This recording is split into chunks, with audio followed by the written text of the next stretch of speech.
दोस्तों, कुंभ का मेला हो और उसमें कोई चमत्कार ना हो, कोई अनहोनी ना हो, कोई घटना, कोई हादसा ना हो, ऐसा तो हो ही नहीं सकता। जहां इस बार के कुंभ में पहले ही दिन 1.5 करोड़ लोगों ने स्नान करके रिकॉर्ड बनाया, वहीं पर 3600 कुछ लोग ऐसे थे जो कि मेले में गायब हो गए, मेले के भागम भाग में अपनों से बिछड़ गए। लेकिन इस बार मेले में ऐसे लोगों के लिए बहुत ही अच्छे व्यवस्था की गई है कि जिनको तुरंत ढूंढकर उन्हें अपनों से मिला दिया गया। यानी शाम तक जो भी बिछड़े हुए लोग थे, सारे लोग मिल गए। लेकिन दोस्तों, हर किसी के नसीब में ऐसा नहीं होता है। कुछ लोग ऐसे भी होते हैं कि जो एक बार बिछड़ गए कुंभ जैसे मेले में, वो फिर अपनों से कभी नहीं मिल पाते हैं। ऐसी ही एक घटना हुई थी पिछले बार के कुंभ में। 2013 का जब कुंभ लगा था प्रयागराज में, एक 11 साल की बेटी अपने माता पिता से हमेशा के लिए बिछड़ जाती है। लेकिन दोस्तों, ये चमत्कार ही था कि 12 साल बाद जो इस बार का कुंभ था, उस कुंभ में फिर से वो अपने माता पिता को उसी जगह पर मिल गई जिस जगह से खोई थी। ये किसी चमत्कार से कम नहीं है। पूरे 12 सालों के बाद आखिरकार वो बेटी अपने माता पिता से मिल तो जाती है, लेकिन इन 12 सालों के अंदर उसके साथ बहुत कुछ गलत हुआ। उसके साथ ऐसी ऐसी घटनाएं हुई, वो ऐसे लोगों के हाथ लग जाती है कि दोस्तों, जिसे सुनने के बाद उसके माता पिता का कलेजा फट जाता है। और दोस्तों, मुझे उम्मीद है कि आप भी इसको सुनने के बाद अपने आंसू नहीं रोक पाएंगे। लेकिन वो 12 साल तक कहाँ थी, क्या कर रही थी, क्या क्या हुआ उसके साथ। दोस्तों, आइए जानते हैं पूरी कहानी इस वीडियो में। लेकिन वीडियो में आगे बढ़ने से पहले बस वही रिक्वेस्ट, वीडियो को लाइक कर दीजिए, चैनल को भी सब्सक्राइब कर लीजिए ताकि मेरा हौसला बढ़ता रहे। दोस्तों, ये कहानी है 2013 की। गुजरात का एक परिवार, जो कि बहुत गरीब परिवार होता है, माता पिता और 2 बच्चे, वो ट्रेन पकड़कर 2013 में उत्तर प्रदेश के प्रयागराज में जो कुंभ लगा था, उसमें वो स्नान करने के लिए आते हैं। अब वो शाम को पहुंचते हैं तो मेले के बाहर जो तंबू वगैरह लगे थे, जो कैंप लगे थे, वहीं पर उन्हें थोड़ी सी जगह मिल जाती है और वो लोग वहीं पर अपनी रात गुजारते हैं। सुबह ये हुआ कि जैसे ही सुबह होगी, हम लोग जाएंगे गंगा जी के जो संगम है, गंगा जमुना सरस्वती का, वहाँ पर हम लोग स्नान करेंगे और उसके बाद कुछ घूमेंगे टहलेंगे और फिर शाम को जो है ट्रेन पकड़कर वापस गुजरात चले जाएंगे। अब दोस्तों, यही उनका प्लान था। जो युवक था उनका नाम गंगाराम होता है और जो 2 बच्चे थे, एक 11 साल की बेटी जिसका नाम बबीता होता है और 13 साल का एक बेटा जिसका नाम विवेक होता है। इसके अलावा जो पत्नी थी उनका नाम शारदा होता है। तो ये लोग दोस्तों वहाँ पर रुकते हैं और सुबह सुबह जैसे ही उठते हैं, उनकी आँख खुलती है, वो चले जाते हैं स्नान करने के लिए और वहाँ पर जाते हैं, स्नान वगैरह भी करते हैं। और स्नान करने के बाद वो लोग चाय नाश्ता करते हैं। उसके बाद जो है उनके जो पिताजी थे, जो गंगाराम थे, वो कहते हैं कि चलो थोड़ा घूम टहल लिया जाए, थोड़ा मेले में और कुछ देख लिया जाए। लेकिन जो बबीता थी, जिसकी उम्र 11 साल की थी, वो दोस्तों थक चुकी थी। वो कहती है कि नहीं, मेरी नींद पूरी नहीं हुई है, सुबह ही आप लोगों ने जगा दिया। क्योंकि दोस्तों घर पे रहती थी तो जाहिर सी बात है 7-8 बजे तक सोती ही होगी। तो इसीलिए वो कहती है कि नहीं, मुझे फिर उस जगह पर जाना है जहाँ पर वो जाके आराम कर सके। लेकिन जो बेटा था 13 साल का, जो विवेक था, वो दोस्तों कहता है कि नहीं, मुझे घूमना है। वो घूमने के जिद पर अड़ा हुआ था। और जो बबीता थी, वो अपने माता पिता से, गंगाराम से कहती है कि मुझे आराम करना है। इस तरीके से दोस्तों उस भाई बहन में लड़ाई होता रहा, झगड़ा होता रहा। लेकिन माँ बाप भी चाहते थे कि 12 सालों के बाद कुंभ आता है, फिर पता नहीं आने का मौका मिलेगा कि नहीं मिलेगा, इतना खर्चा करके आए हैं तो कम से कम घूम लेना चाहिए। तो वो लोग जो है बबीता के बातों को नज़रअंदाज करते हुए, उसको संभालते हुए कहते हैं कि अभी चलेंगे चलेंगे, इस तरीके से घूमने लगते हैं। लेकिन जो बबीता थी वो हट करने लगती है। वो चलते चलते रुक जाती, उसके बाद कहती मुझे नहीं जाना, मुझे नहीं घूमना। और जब उसके माता पिता कुछ दूर आगे निकल जाते तो फिर वो दौड़कर उनके पास पहुंच जाती। ऐसे ऐसे करते हुए करीब 1 घंटा बीत गया। ऐसे ही हजारों लोगों की भीड़ में वो चारों लोग भी घूम रहे थे। लेकिन दोस्तों, अब उनको नहीं पता था कि उनके पीछे 2 ऐसे लोग लगे हैं जो कि बच्चों को चुराने का काम करते थे, ऐसी ऐसी लड़कियों को उठाने का काम करते थे। उन लोगों को पता ही नहीं था। अब गंगाराम तो ऐसे घूम रहे थे, लेकिन 5 मिनट के बाद उन्होंने महसूस किया कि शायद बबीता कहीं रुक गई है और अब की बार वो वापस नहीं आई, काफ़ी देर हो गया। फिर वो लोग पीछे मुड़कर देखते हैं तो बबीता का कहीं अता पता नहीं था। वो लोग जो है अब उसे इधर उधर ढूंढने लगते हैं, बबीता बबीता कहने लगते हैं। लेकिन दोस्तों, वो वहाँ से गायब हो चुकी थी। वो लोग सोचते हैं कि शायद तंबू में चली गई हो, लेकिन अकेले वहां भी नहीं जा सकती थी क्योंकि तंबू का रास्ता टेढ़ा मेढ़ा था। फिर वो लोग दौड़कर जाते हैं, इधर उधर ढूंढते हैं। तंबू में जाकर देखते उस जगह पर तो बबीता वहां पर भी नहीं थी। उसके बाद वो खोया पाया केंद्र जो होता है वहां पर जाते हैं और शिकायत करते हैं कि मेरी ऐसी सी बेटी है, नाम बबीता है, उम्र 11 साल की है, गोरी है, सुंदर है, लेकिन वो गायब हो गई है। अब वो लोग मेले में अनाउंसमेंट करते हैं, माइक में बोलते हैं कि ऐसा कोई बच्चा मिले, ऐसी कोई लड़की मिले तो उसको कृपया किसी भी कैंप में पहुंचा दें, और कैंप का जो नंबर था वहां पर पहुंचाने के बाद कैंप का नंबर बता दें। लेकिन दोस्तों हर तरफ ढूंढने वाले थे, बहुत सारे लोग थे, लेकिन दोस्तों अब कई लोग जो खोए लोग थे वो मिल जा रहे थे, लेकिन बबीता एक ऐसी थी जो कि शाम हो गई और नहीं मिली। जब अगले दिन भी सुबह तक नहीं मिली तो माता पिता, जो कि उसी शाम उनको ट्रेन पकड़कर गुजरात जाना था, लेकिन वो फिलहाल नहीं जाते हैं, अगले दिन जो है वो पुलिस स्टेशन पर जाते हैं और बाकायदा उसके गुमशुदगी का रिपोर्ट दर्ज कराते हैं। और उसके बाद जो पुलिस थी वो उसे ढूंढने में लग जाती है। अब दोस्तों पुलिस ढूंढ रही थी लेकिन कोई कामयाबी नहीं मिल रही थी। माता पिता परेशान थे, माँ का रो रो कर बुरा हाल था। 3-4 दिन बीत जाते हैं, कोई पता नहीं, 1 हफ्ता बीत जाता है, बबीता का कोई पता नहीं कि वो आखिर गई तो गई कहाँ।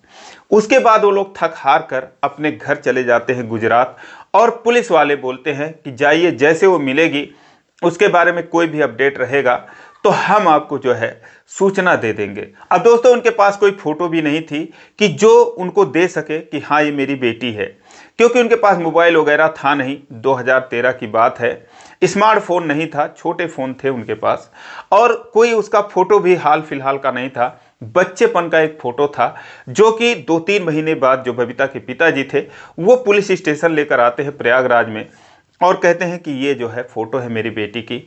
लेकिन उस फोटो से 11 साल की बच्ची का मिलना इम्पॉसिबल था, इसीलिए पुलिस वाले कहते हैं कि ये तो किसी काम का नहीं है। लेकिन फिलहाल अभी हम लोग तलाश कर रहे हैं, आपकी बेटी का कोई सुराग नहीं मिल पाया है अब तक, जैसे ही मिलेगा आपको सूचना दे दिया जाएगा। अब फिर जो गंगाराम थे वो थक हार कर गुजरात चले जाते हैं, अपने घर चले जाते हैं, और फिर धीरे धीरे रोग आकर उस बेटी के बारे में संतोष कर लेते हैं। दोस्तों 3-4 साल बीत गए, कई बार जो है गंगाराम गुजरात से इलाहाबाद आते हैं, उत्तर प्रदेश आते हैं और अपने बेटी का पता लगाते हैं, पुलिस थाने पर जाते हैं, लेकिन कोई खबर नहीं मिलती। अब एकदम थक हार चुके थे, वो समझ चुके थे कि अब उनकी बेटी जो है वो उनको कभी नहीं मिलेगी। और उसके बाद फिर जाकर वो जो मेहनत मजदूरी करते थे अपना वही काम करने लगते हैं, संतोष मान लेते हैं। इधर जो बेटा विवेक था वो बड़ा हो रहा था धीरे धीरे।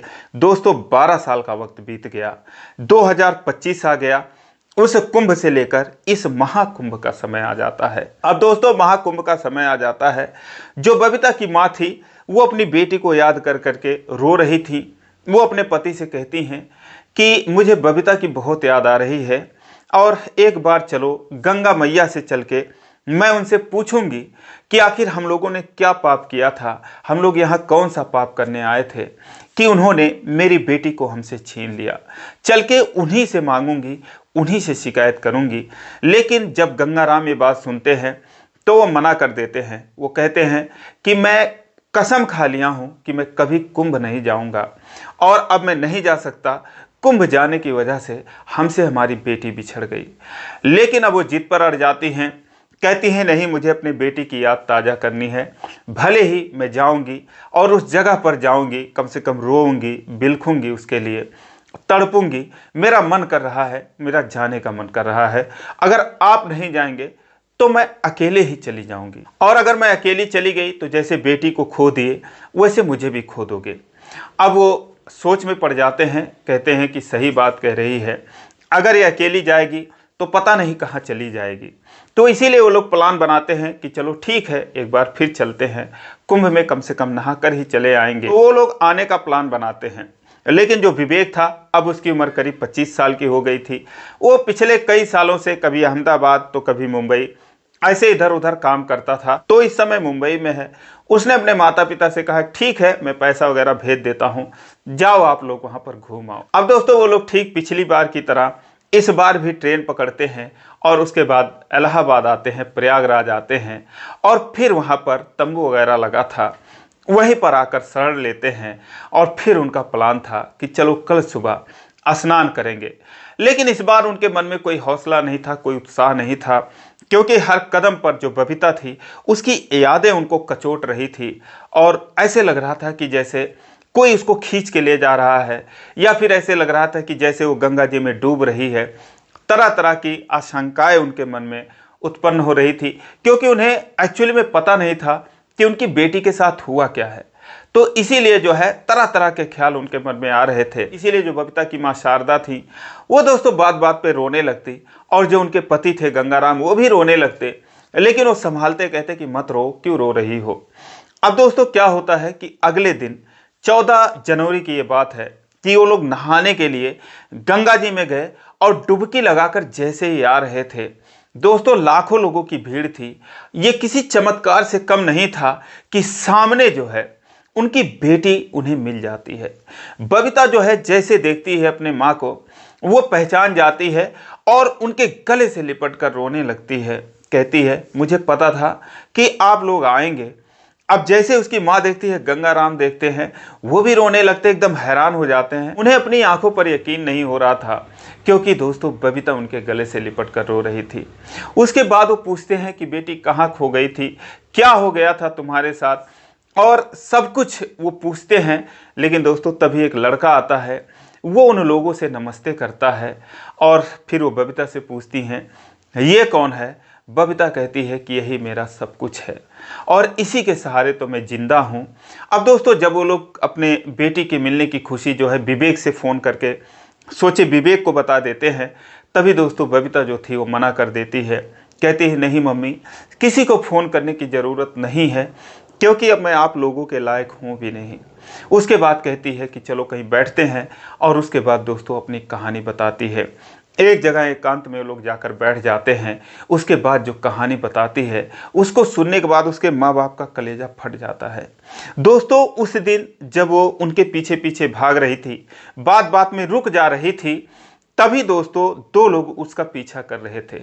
और जब वो देख रहे थे कि बेटी इनकी जो ये लड़की है ऐसे ऐसे जिद पर अड़ी हुई है, तो वो लोग उसके पास जाते हैं और कहते हैं कि चलो तुम्हें आराम करना है तो जहाँ तुम्हारा झोला वगैरह रखा हुआ है वही बगल में हमारा भी रखा हुआ है, हम लोग जा रहे हैं, चलो तुम वहीं पर सो जाना। अब दोस्तों जो बबीता थी उनके बातों पर यकीन कर लेती है और उसके बाद वो उनके साथ चल देती है। लेकिन दोस्तों उसे नहीं पता कि वो लोग कौन हैं और उसके साथ क्या करने वाले हैं। वो कोई चीज़ उसे सुंघा देते हैं जिससे वो अपनी सुध बुध खो देती है। उसके बाद वो उस जगह पर ना ले जा करके मेले से बाहर लेकर जाते हैं, और उसके बाद वहाँ पर पहले से एक कार उनका इंतज़ार कर रही थी, वो उसको लेकर उसमें बैठ जाते हैं, उसका अपहरण कर लेते हैं। उसके बाद वो वहाँ से बिहार लाई जाती है, बिहार से वो पश्चिम बंगाल लाई जाती है, और दोस्तों फिर उसके साथ जो होता है बहुत बुरा होता है। ये तीनों लोग उसके साथ जो भी गलत करते हैं करते ही हैं। उसके बाद उसे एक कोठे पर बेच देते हैं जहां पर वो 6 साल तक रहती है, यानी कि 2013 से 2019 तक कोलकाता में दोस्तों उसे वेश्यावृत्ति करना पड़ता है। और दोस्तों उसके बाद जब 6 साल बीत जाते हैं तो वो लोग उसे फिर दिल्ली भेज देते हैं, और दिल्ली में जाकर उसे यही काम करना पड़ता है। उसे कैद करके रखा जाता, कोई बाहरी संपर्क उससे नहीं होने दिया जाता, और दोस्तों उसके साथ जो जो कुछ हुआ वो बता भी नहीं सकते कि क्या क्या हुआ। अब दोस्तों जब दिल्ली के कोठे पर बबीता को 4 साल बीत गया तो एक लड़का जिसका नाम संजय होता है, जो कि बिहार का था, वो दिल्ली के कनॉट प्लेस में काम करता था और उसका कोठों पर आना जाना था। इसी दौरान उसकी मुलाकात बबीता से होती है और बबीता का रेगुलर कस्टमर बन जाता है। कई बार आने जाने के दौरान दोनों में बातचीत हुई, और वो जो है जब बबीता की आप बीती सुनता है तो उसके दिल में बड़ी चोट लगती है। उसके बाद वो बबीता को वहाँ से निकालने की सोचने लगता है, क्योंकि बबीता से उसको प्यार हो चुका था। उसके बाद दोस्तों जो उस कोठे का मैनेजर थे या दलाल थे, जो भी कुछ कहें, जिनके साथ कभी बबीता बाहर निकलती थी, जिसके निगरानी में वो निकलती थी, कुछ भी उसको ज़रूरत होती थी, इलाज वगैरह जो भी, अगर कुछ भी ज़रूरत होती थी तो हमेशा एक बंदे के साथ ही जाती थी, जो उसे साथ लेकर जाता था और फिर साथ लेकर आ जाता था। संजय जो है उससे मुलाकात करता है और उससे कहता है कि भाई कुछ पैसा ले ले, इस लड़की को जो है मेरे हवाले कर दे। दोस्तों वो बात करता है तो वो उससे 5 लाख रुपए मांगता है, लेकिन संजय कहता है मेरे पास 5 लाख रुपए नहीं है, मैं तुमको 1 लाख रुपए दे सकता हूँ। कुल मिलाकर 2 लाख रुपए में बातचीत तय हुई। उसके बाद वो एक बार उसको निकालता है और उसके बाद फिर पीछे से धीरे से वो लेकर उसे चला जाता है और उसके बाद दोस्तों फिर वो एक मंदिर में जाकर शादी कर लेता है।